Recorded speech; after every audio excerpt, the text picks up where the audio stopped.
Good morning, welcome. It is an absolutely beautiful day, chilly, but the sun is out, the sky is really blue, and the ground has had chance to drain just enough for it not to be boggy underfoot. We are prospecting for gold today, black gold, i.e. compost. So I'm here at the compost bins. I've always called these the engine rooms of our garden. They were one of the first things we built.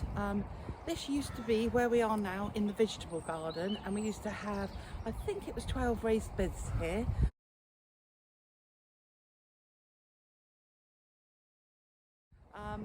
They were okay, they were good, but for the input, the output wasn't as good as what I needed. And plus we're surrounded by farm shops and I can get better produce from them. Yeah, I moved here because I wanted an allotment in the garden, and actually it ended up coming out and becoming a raised garden. But that's change, and that's what we do as gardeners. These compost bins are made out of a byproduct from the pallet industry, and these are pallet bearers. And you can buy these by the crate load really cheap because, like I say, they are a byproduct. They are normally burned or thrown away. We didn't cut them, my husband didn't cut any, and he's literally laid them to make the bins. I have some footage that I can put in.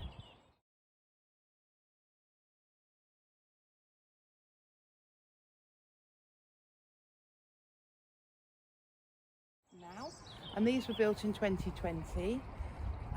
During the year I literally put green waste and brown waste, so things like cardboard or dead plants and paper, leaves, into layers. So whenever there's a green layer, I will follow that up with a brown layer of cardboard or something like paper that can be shredded, and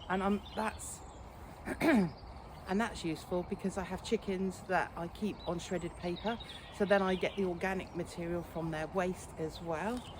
And we layer that up. Grass clippings we keep in very, very thin layers, or it becomes exceedingly slimy, really horrible. I don't rotate my compost. I'm not that good with it. However, you can see that bar the twigs that are left in it, I get a really good quality mulch for the whole of the garden. So like I said, I've got 4 bins here. Let me show you. Currently working through bin number 1. This is always the first one to be filled.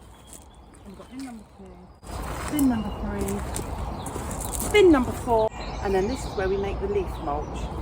Hopefully you can hear me okay.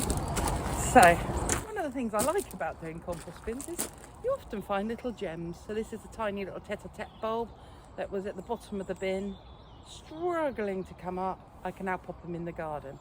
Anyhow, I'm going to put my gloves on and I'm going to get digging.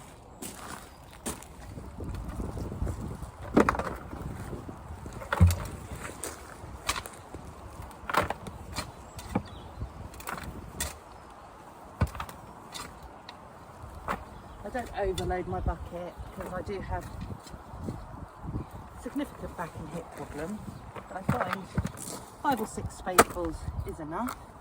Then I do a quick root around the twigs and plastic, because plastic gets everywhere.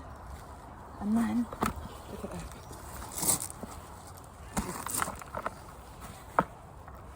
Isn't that amazing?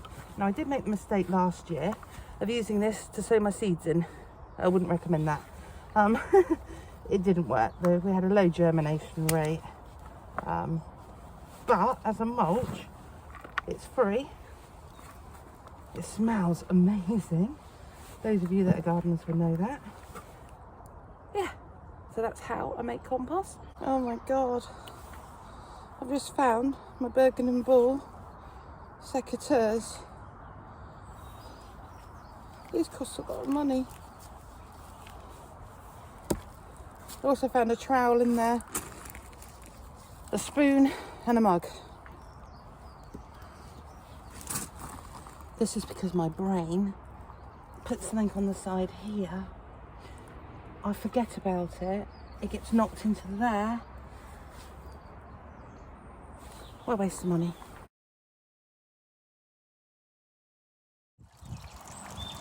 And here we have the result of that mulching. The beds look tidier and neater. Still a little bit deadheading to go, but don't judge me on that. So you have been watching a very short video by the Tudor Cottage Diaries. My name is Heidi, and you are welcome to subscribe, comment and actively take part in the comment section. A very small community on here, slowly growing, loving every minute of it, sharing my cottage diaries. And I love to share my garden with you.